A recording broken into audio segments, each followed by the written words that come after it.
네이버 플레이스, 인스타그램, 배달의 민족, 당근마켓, 블로그, 스레드, 챗 GPT까지. 여러분, 이제는 SNS까지 잘해야 장사가 잘 되는 시대가 왔습니다. 와, 정말이지 장사로 돈 벌어먹기 참 힘든 시대죠. 얼마 전에 제가 이제 이주가 안턱성여대에서 마케팅 강의를 했었는데 대부분 연령대가 한 40대에서 50대 사이의 예비 창업자 분들이셨어요. 질문 시간에 몇몇 분이 스마트폰으로 유튜브 보는 것 정도만 하지 다른 건 너무 어렵다라고 말씀을 하시면서 SNS를 못해도 매출을 올릴 수 있는 방법들이 없을까요? 라고 질문을 하셨었거든요. 아마 많은 분들이 이 질문에 고개를 끄덕이고 계시지 않을까라고 생각을 해요. 혹시 예전에 그 카카오 스토리라고 생각이 나시나요? 이거 아시면 좀 나이가 저랑 비슷하실 텐데 지금은 거의 사용을 안 하지만 불과 10년 전만 하더라도 여기에서 개인의 일상을 소소히 공유하고 하는 게 SNS의 주 기능이었던 것 같아요.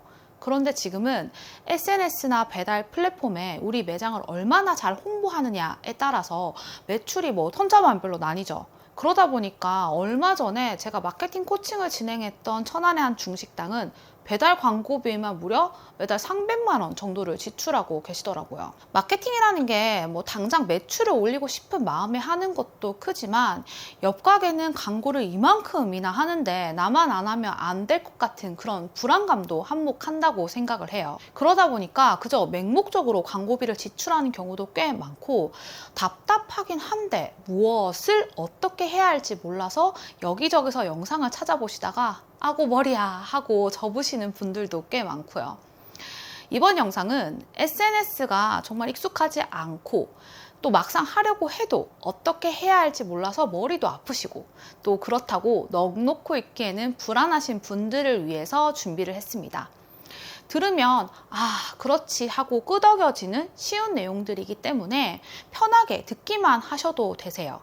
다만 늘 말했듯이 이 영상만으로 여러분들의 고민이 한 번에 씻은 듯이 해결될 수는 없어요. 그럼에도 도움이 될 거라고 거듭 강조드릴 수 있는 건 제가 앞서 언급한 그 마케팅 코칭 프로그램을 진행한 중식당 역시 오늘 영상에서 말한 방식으로 접근을 해서 광고비는 확 낮추면서 오히려 순이익이 개선되는 방향으로 전환이 됐기 때문이에요. 그래서 333, 오늘 말한 이 세 가지를 3일 안에 3번 정도는 들어보시면서 우리 매장에서는 어떻게 적용해 볼 수 있을까라고 생각을 해보시고 이왕이면 바로 3일 안에 실행까지 해보셨으면 좋겠습니다. 첫 번째는 낯설게 하기입니다. SNS를 못해도 매출을 올리는 마케팅을 하고 싶다면 가장 먼저 고객의 시선으로 바라보는 힘을 기르는 게 중요해요. 좀 더 디테일하게는 실제로 우리 매장에 처음 온 손님이 우리 매장에 대해서 과연 어떻게 평가를 할까를 의식적으로 이해해보는 작업이에요. 이게 무슨 방법이야 라고 생각을 하셨다면 실망하지 마시고 끝까지 한번 들어보세요.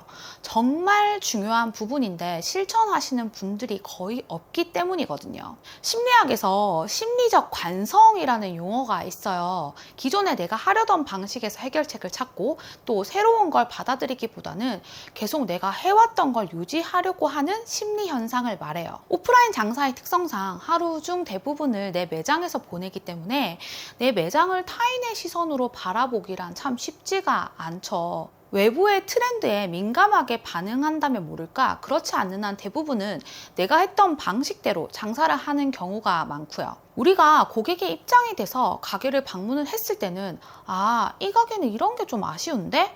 또는 이런 게 좋다를 직관적으로 말하게 되잖아요.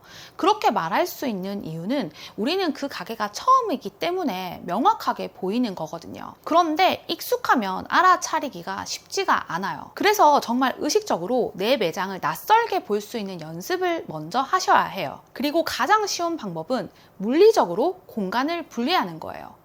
하루 종일 매장에만 있지 말고 단 1시간만이라도 매장을 나와 있다거나 또는 일주일에 한 번 또는 두 번은 매장을 나가지 않기와 같은 의도적으로 매장과 나를 분리해 보는 거죠. 분명 온종일 매장에 있을 때와는 다른 느낌 또는 안 보이는 것들이 보이기 시작할 거예요. 완전 같지는 않더라도 낯설게 바라본 매장의 느낌이 고객이 처음 우리 매장을 방문했을 때 느끼는 인상과 비슷할 수 있어요. 입구가 어수선하다거나 또는 간판이 생각보다 눈에 띄지 않는다거나 매장의 냄새가 거슬린다거나 응대 매뉴얼이 없어서 다소 좀 어수선하게 혼란스럽게 느껴진다거나 이런 것들을 느껴볼 수 있다면 여러분들에게 정말 좋은 경험이 될 거예요.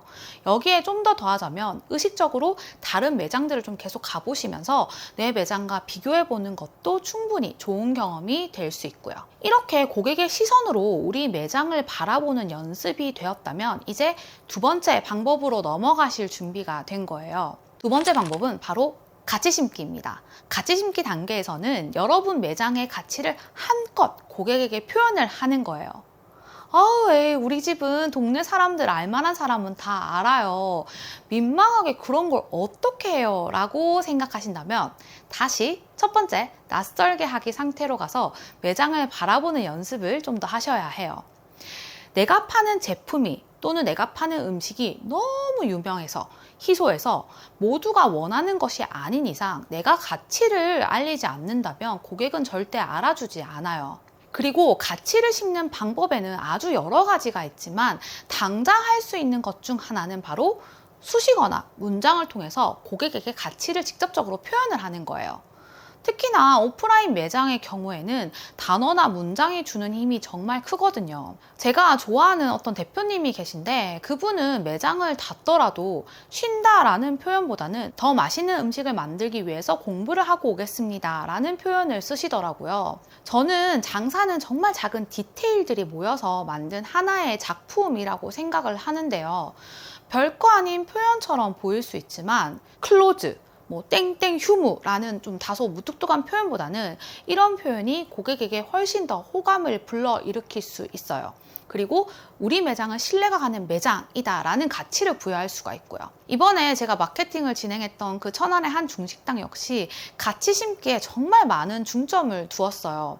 특히 여러 신메뉴를 기획을 했는데 지금 보시는 이 메뉴의 이름은 바로 해물 폭탄 황제 팔보 쟁반짜장이에요. 그리고 일반 팔보채 12배 업그레이드된 기환 항제 식재료 8가지와 같은 이런 설명들을 곁들여서 더 좋은 재료와 가치를 부여한 메뉴라는 것을 강조했고요. 그리고 이런 것을 매장의 곳곳에 사인물을 통해서 표현을 했어요. 현재 매장에서 좀 현장 판매를 조금씩 하고 있는데 반응이 꽤 좋다며 주문 수가 점점 늘고 있다고 대표님께서 말씀하시기도 하셨고요. 여기서 핵심은 12시간을 내린 육수, 고객을 생각하는 맛의 정성처럼 가치를 아주 모호하게 표현하는 게 아니라 충분히 고객의 입장에서 매력적으로 느껴지게 표현하는 데 있어요. 네, 제가 실제로 마케팅을 진행했던 반영구 매장의 경우에는 어려운 용어 대신에 리터치 없이도 최소 4주 이상 유지 가능한 기본 속눈썹 연장 이런 식으로 고객에게 이익이 되는 요소를 아주 심플하게 표현하기도 했죠.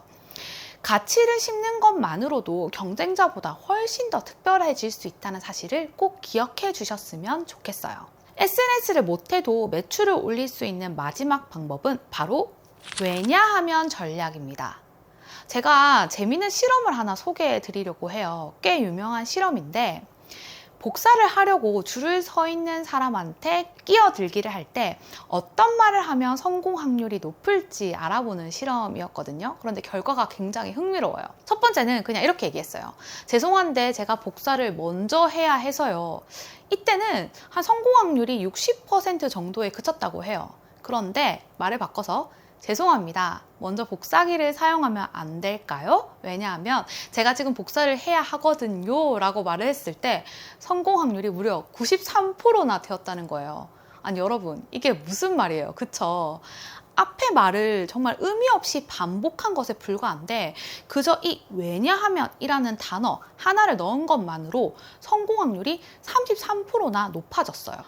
이것의 이유를 좀 이야기를 하자면 결론을 이야기하고 우리가 왜냐하면이라는 걸 덧붙이는 것만으로 우리 뇌에서는 합리적인 이유가 있구나, 설득력이 있구나 라고 판단을 하게 된다고 해요. 그럼 이걸 예를 들어서 좀 이렇게 표현할 수 있겠죠?